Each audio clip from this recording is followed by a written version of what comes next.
Well, I would say that the clubs owned by the members are the most difficult to manage because you have to face different people with different mindsets, with different mentalities, but they all own your club.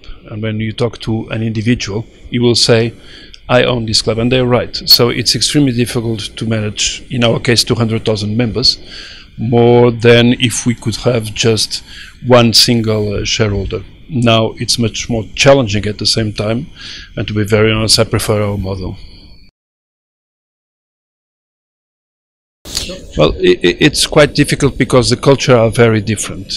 When you see the culture, for example, in United Kingdom, people accept to be a member of the same club, or even not being a member but just a fan, even if the club doesn't win.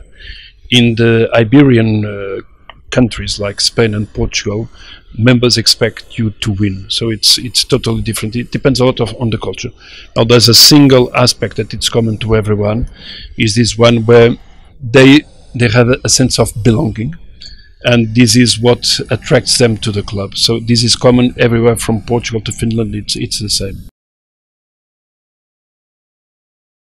Yeah, but the issue is very much around the democracy existing in a membership club.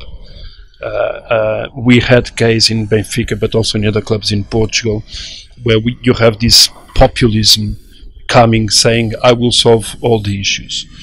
In our case, we had this difficulty, and we solved it with extremely difficult because we had good management at a certain point. But the fact that 200 people can vote for a president instead of one shareholder electing a management team, it changes a lot. By the end of the day, if the manager is not good, you will not get the results, being a membership club or being a shareholder company owning a club. It's difficult. It's most probably it's much more difficult to have a membership structure as a club rather than a club owned by 1, 2, 3 different shareholders.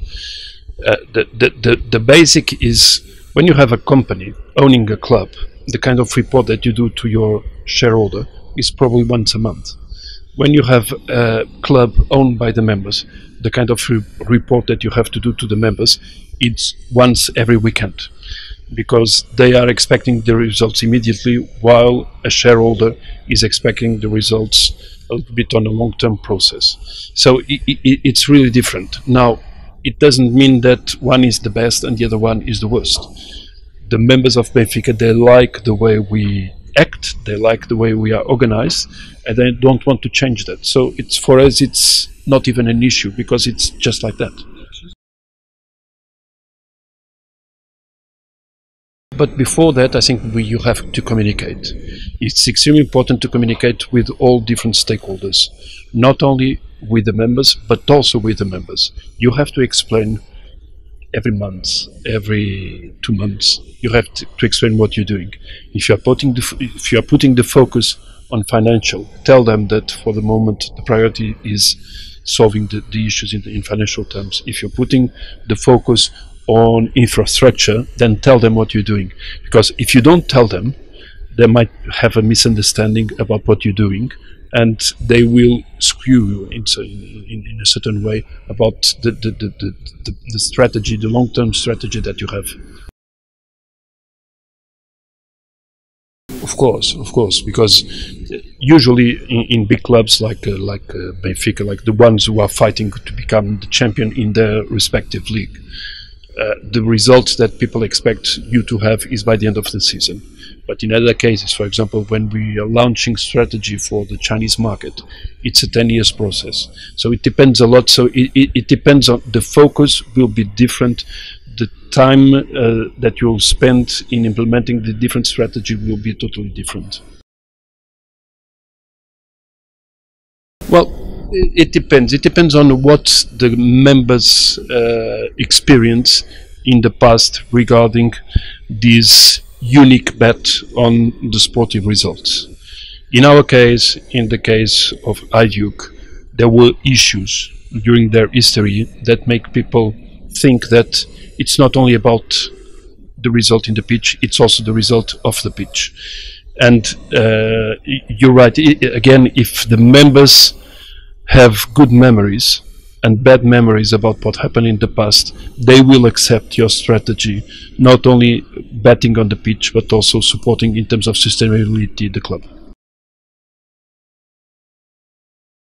I think that the soul of the ECA is very much here, because the best clubs are here. It's not only the best, the biggest, but it's the best clubs are here, and they share experience which are different from everyone.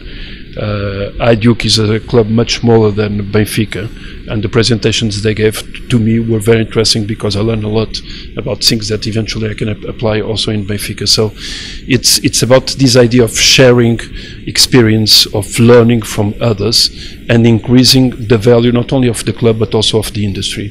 ECA is delivering a very good result in terms of what the clubs get from these kind of events. Thank you very much.